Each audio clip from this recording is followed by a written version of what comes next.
Un encuentro con su palabra, porque secase la hierba, marchitase la flor, mas la palabra de Dios permanece para siempre. Con ustedes, el doctor José Ricardo Arias Quintero.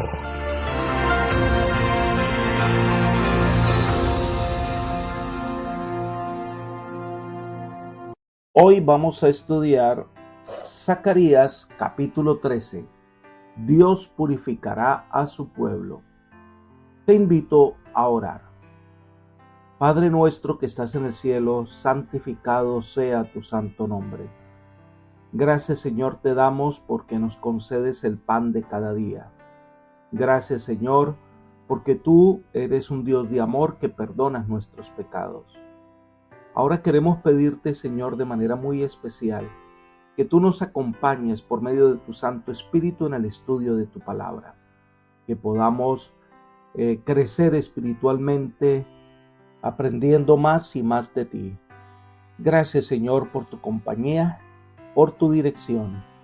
Gracias por tus bendiciones, pues lo pedimos en el nombre de Jesús. Amén.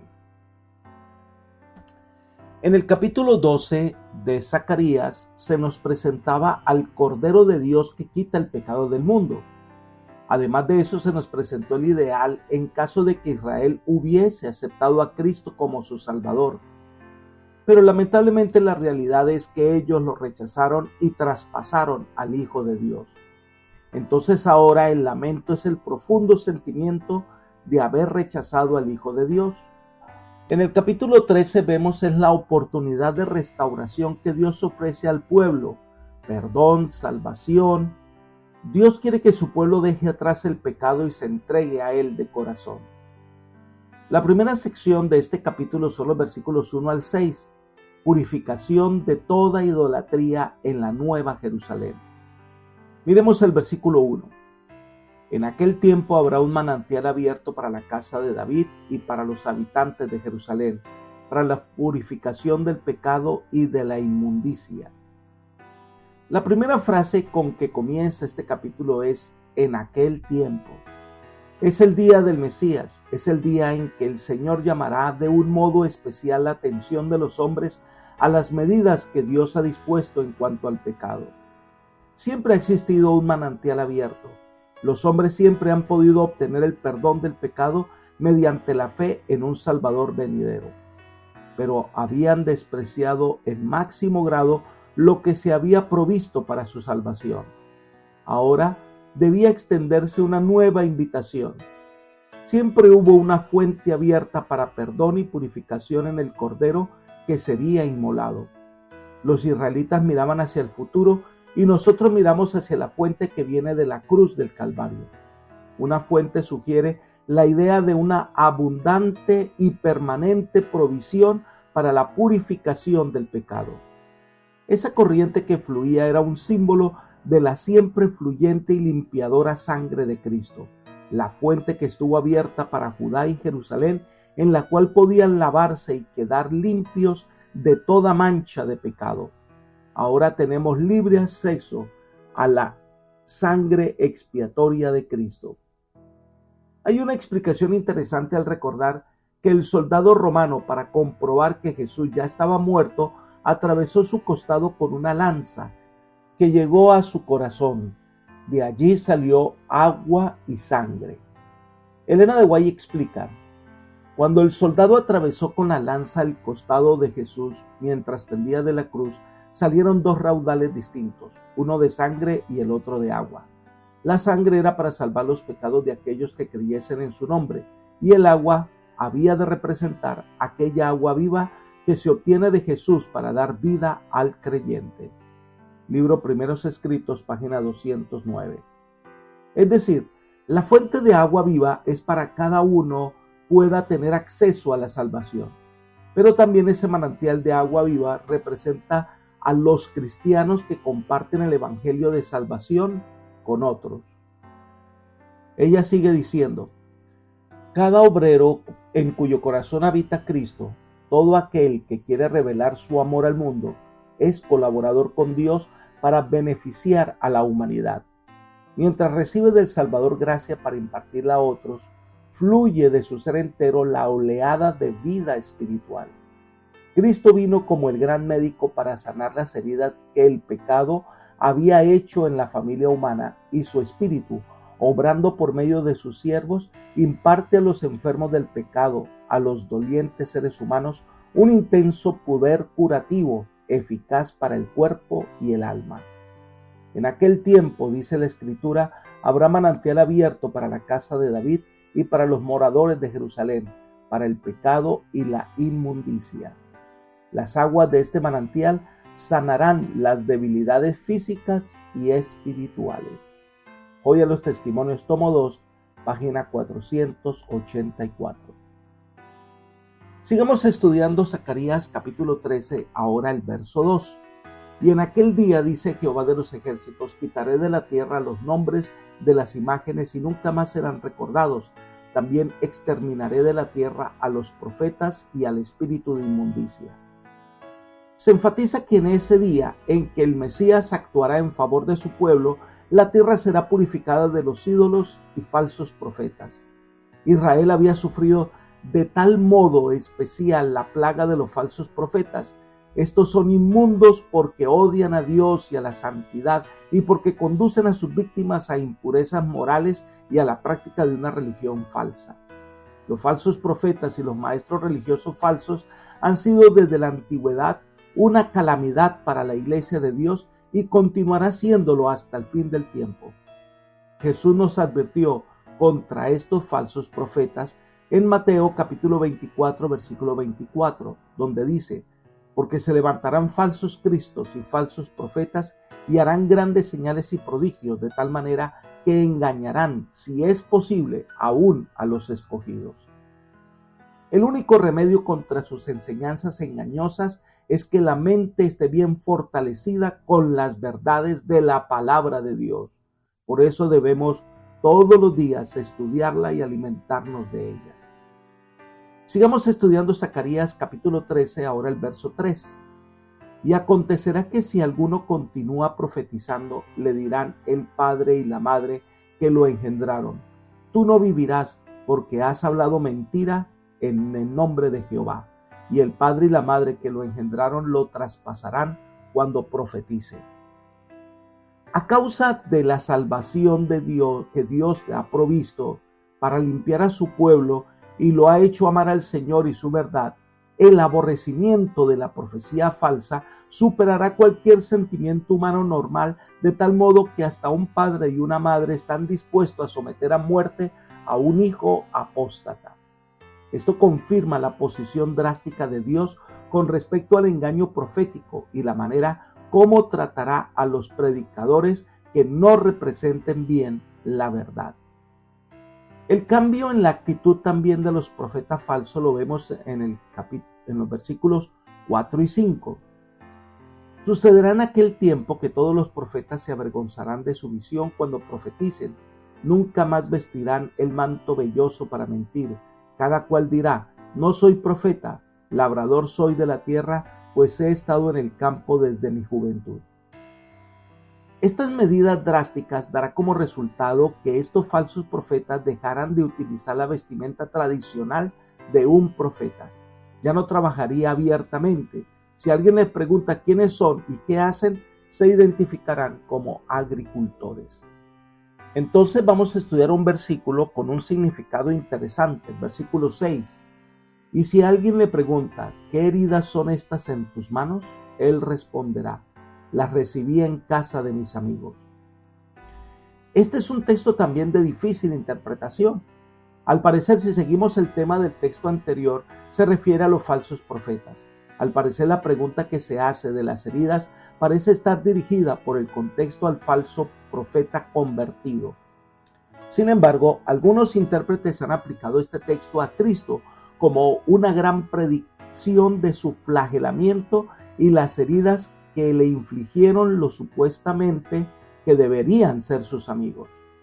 Elena de White escribe sobre este punto lo siguiente: el pobre, débil y mísero hombre escupió en el rostro del Rey de Gloria, y las turbas respondieron con una brutal gritería de triunfo al degradante insulto. Con crueles bofetadas desfiguraron aquel rostro que henchía los cielos de admiración. Pero quienes le maltrataron volverán a contemplar aquel rostro brillante como el sol meridiano e intentarán huir delante de su mirada. En vez de la brutal gritería de triunfo, se lamentarán acerca de él. Libro Primeros Escritos, página 178. Las señales de su sacrificio estarán por siempre. Las heridas de su mano y costado serán un símbolo eterno del gran sacrificio de Jesús. Elena de White toma este texto y después de citarlo, ella comenta: solo queda un recuerdo. Nuestro Redentor llevará siempre las señales de su crucifixión. En su cabeza herida, en su costado, en sus manos y en sus pies se ven las únicas huellas de la obra cruel efectuada por el pecado. El profeta, al contemplar a Cristo en su gloria, dice: su esplendor es como el fuego y salen de su mano rayos de luz, y allí mismo está el escondedero de su poder. En sus manos y su costado heridos, de donde manó la corriente purpurina que reconcilió al hombre con Dios, allí está la gloria del Salvador. Allí mismo está el escondedero de su poder, y las marcas de su humillación son su mayor honor. A través de las edades eternas, las llagas del Calvario proclamarán su alabanza y declararán su poder. Esto está en Dios nos cuida, página 374. Estas heridas de Jesús son un testimonio por la eternidad del amor de Dios. Es interesante que todavía el Señor diga: fui herido por mis amigos. No fueron unos desconocidos los que le causaron las heridas, y todavía los llama amigos. Es decir, el Señor en su amor desea reconciliarse con su pueblo, y podemos decir que aún hoy el Señor extiende sus manos para salvar. Sus heridas son una fuente de salvación para el mundo. Hoy podemos tener acceso a esa fuente de salvación. La segunda y última parte del capítulo 13 de Zacarías son los versículos 7 al 9. Habla del pastor de Jehová herido, el resto de Israel salvado. Leamos el versículo 7. Levántate espada contra el pastor y contra el hombre que me acompaña, dice Jehová de los ejércitos. Hiere al pastor y serán dispersadas las ovejas. Yo tornaré mi mano contra los pequeñitos. Al igual que el capitán de un ejército está listo para desenvainar su espada para castigar a sus enemigos, Dios el Señor de los ejércitos desenvaina su espada divina que representa su justicia contra nuestro sustituto. Levanta la espada contra el pastor, contra el hombre y compañero. Es interesante porque nos muestra que el Mesías y pastor es enteramente divino y enteramente humano, el perfecto mediador entre Dios y el hombre. Sí, el pastor, que es un hombre, pero también es el compañero de Dios. La palabra compañero en hebreo se refiere a compañerismo, amistad y cercanía en comunión y vocación. Él es el más cercano a su Padre, porque ambos son uno. Jesús dijo en Juan 10:30, el Padre y yo uno somos. Recordemos que Él es el Verbo de Dios hecho carne, pero también es el poderoso y Padre eterno, según Isaías 9:6, porque un niño nos ha nacido, hijo nos ha sido dado, y el principado sobre su hombro. Se llamará su nombre admirable, consejero, Dios fuerte, Padre eterno, príncipe de paz. Pero agrega el texto que cuando el pastor sea herido, las ovejas serán dispersas. Cristo tomó estas palabras de Zacarías y las aplicó a sí mismo. Leamos Mateo capítulo 26, versículo 31. Entonces Jesús les dijo: todos vosotros os escandalizaréis de mí esta noche, pues escrito está: heriré al pastor y las ovejas del rebaño serán dispersadas. Esto nos muestra que este texto del pastor, el hombre y compañero es una referencia a Jesús, y que como nuestro sustituto él iba a sufrir el peso de la justicia divina al cargar el pecado de todos nosotros. Elena de White aplica este pasaje a Jesús al decir: acerca del Salvador que tanto iba a sufrir, Jehová mismo declaró por Zacarías: levántate, oh espada, sobre el pastor y sobre el hombre compañero mío. Como sustituto y garante del hombre pecaminoso, Cristo iba a sufrir bajo la justicia divina. Había de comprender lo que significaba la justicia. Había de saber lo que representa para los pecadores estar sin intercesor delante de Dios. Libro Profetas y Reyes, página 510. Ese fue un momento de angustia sin precedentes. El que nunca cometió pecado ahora sufre por los pecados de la humanidad. Veamos el siguiente comentario. Cristo asumía ahora una actitud diferente de la que jamás asumiera antes. Sus sufrimientos pueden describirse mejor en las palabras del profeta: levántate, oh espada, sobre el pastor y sobre el hombre compañero mío, dice Jehová de los ejércitos. Como sustituto y garante del hombre pecaminoso, Cristo estaba sufriendo bajo la justicia divina. Veía lo que significaba la justicia. Hasta entonces había obrado como intercesor por otros. Ahora anhelaba tener un intercesor para sí. Libro El deseo de todas las gentes, página 637. Fue ese dolor intenso lo que hizo pesada la cruz de Cristo. Esto fue lo que quebrantó su corazón y lo llevó a la muerte. Pero si miramos nuevamente el texto de Zacarías 13:7, termina con esta frase: yo tornaré mi mano contra los pequeñitos.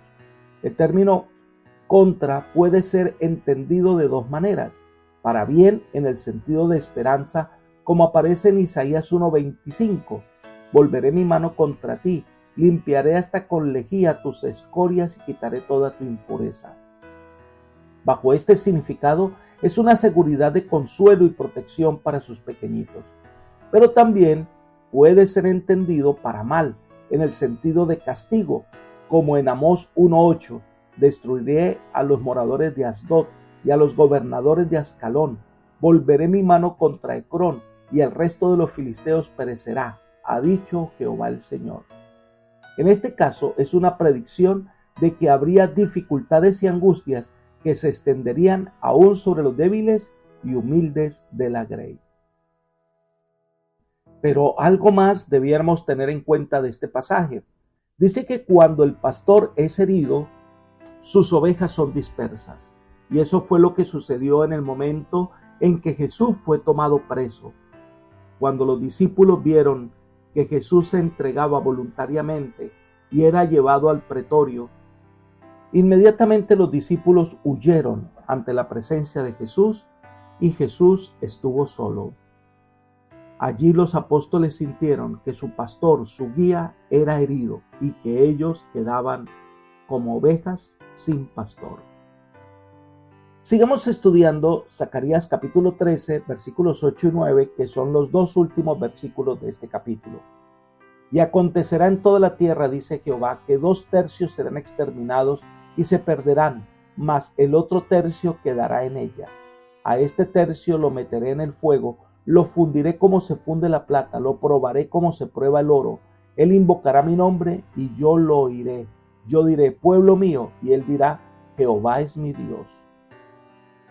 Zacarías anticipa las condiciones que habrían existido y los acontecimientos que habrían ocurrido si Israel hubiera cooperado con los planes y propósitos del cielo.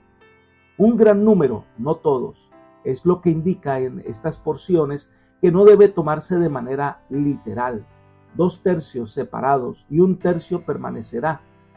No queda duda que entonces, como ahora, la mayoría rechazaría la salvación ofrecida por Dios. Esta porción, 1/3, representa a los que habían aceptado a Cristo. Pasarían por momentos de dificultad, pero será un tiempo de purificación.